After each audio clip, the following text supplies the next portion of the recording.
Today, I want to show off a Barbarian build with the sole purpose of just rushing through the dungeon as quick as possible.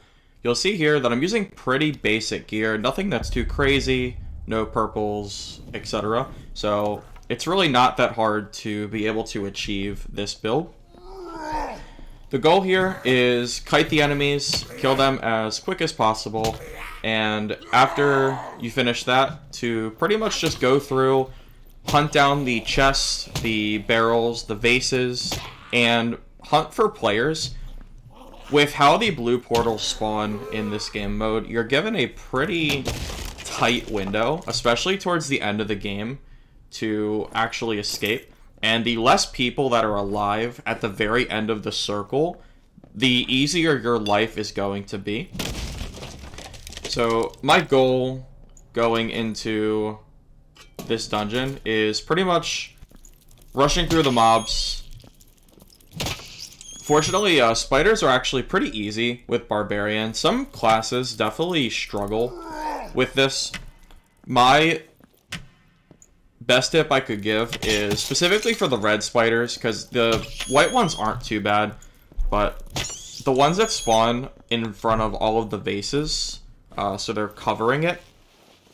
With the Barbarian, you can train the red spiders, set them to fear, and from there, you can actually just break the vase, get out of there, and clear it pretty easily. The alternative you could also do is to break the vases around that vase so you don't get caught stuck trying to break it.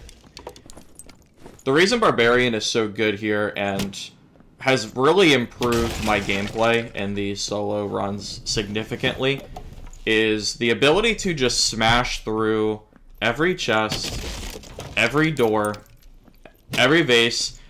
I've chosen the quarterstaff here. I was using the double axe, which, don't get me wrong, is really, really strong.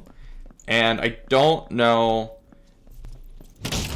if the quarterstaff versus double axe is necessarily better or worse, but me personally, I love having the movement speed to just zoom through this dungeon as quick as I can.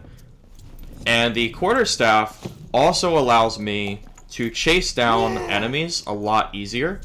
So you'll see my first opponent here has absolutely no interest in fighting me. He just continues to run.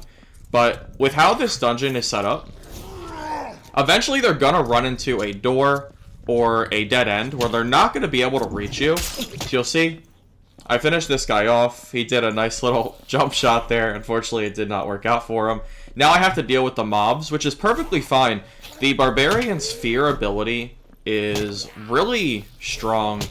And honestly, it's probably my favorite ability that he has. I don't think I would ever stray from having the plus speed and the fear, especially in this dungeon.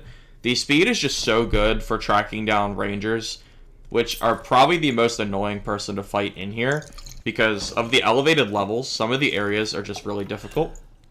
So I was trying to loot, but the door opened. Obviously, there's a person on the other side. So I go ahead and pop my blue pot. I'm not sure if they're going to push or not, and I see it's a ranger. So I'm going to just try to dodge his arrows and catch up to him. Keep in mind here, if I was using a double axe, I could go and sheath my weapon. The issue with that, and why I don't really like doing that for chasing as much in this dungeon, it's so small and condensed, and it takes time to re-equip your weapon. So if I try to chase him with my fists, and then add my weapon, there's a chance he just turns around and gets a lot of free hits on me, and I don't really want to start the fight weak, especially if we're in such a closed area here. So I do finish off the ranger.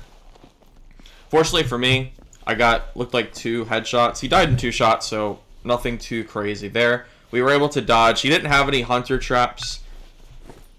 If he did, he didn't lead us to him, so I'm assuming he just didn't place them. If you're going to play ranger in this dungeon, I would definitely recommend using hunter traps.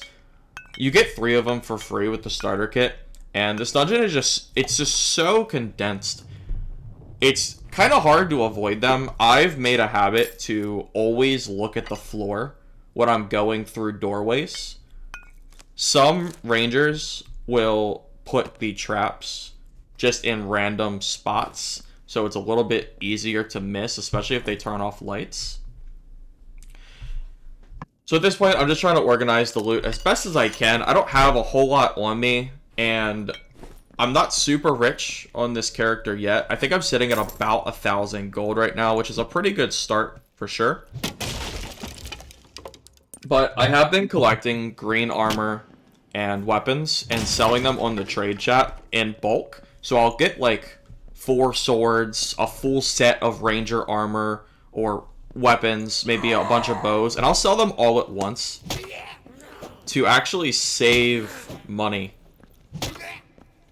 And it nets me a lot more gold in the long run because I'm not paying 15 gold for every single piece of equipment. And it's also saving a lot of time because I'm not sitting there and trade for, you know, for an hour trying to sell a bunch of individual greens. So you'll see here, we have a goblin here that's currently aggroed on him, and there's one on me as well. I'm not too worried about the goblin. I just want to make sure that I don't end up getting ganked by the goblin itself in the middle of the fight, because that could end up causing some issues for me. So it looks like he kept going and left me to deal with the goblin, which is fine. The area is getting relatively small here. So I'm going to go ahead and just look for him. Not really sure where he went, but I want to make sure he died. And I see this body up here that hasn't been looted. I'm pretty sure it's the same guy that I was just fighting. So it looks like he was probably low on healing, ran through the traps, maybe got hit by the skeleton because it did Farish in one shot. And this guy actually had a lot of stuff on him. And this is why it's so important, in my opinion, to actually go hunting for players, especially before the circle closes. The Barbarian's really good at these 1v1s, but a lot of people have been teaming in this mode.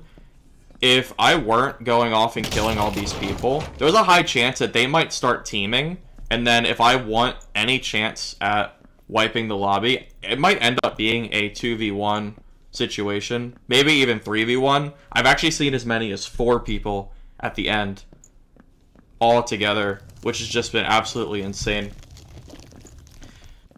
So from here, we're going to go ahead and open the portal and leave.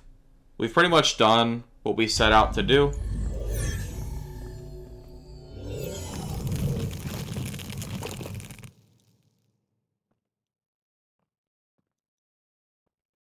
And that's it. We managed to leave the dungeon, and we got a lot of profit from this. I'm telling you, these solo runs can actually be really profitable. So you'll see, I'm going to go ahead and skip a little bit just to save you some time. I went ahead and sorted through everything that I was selling.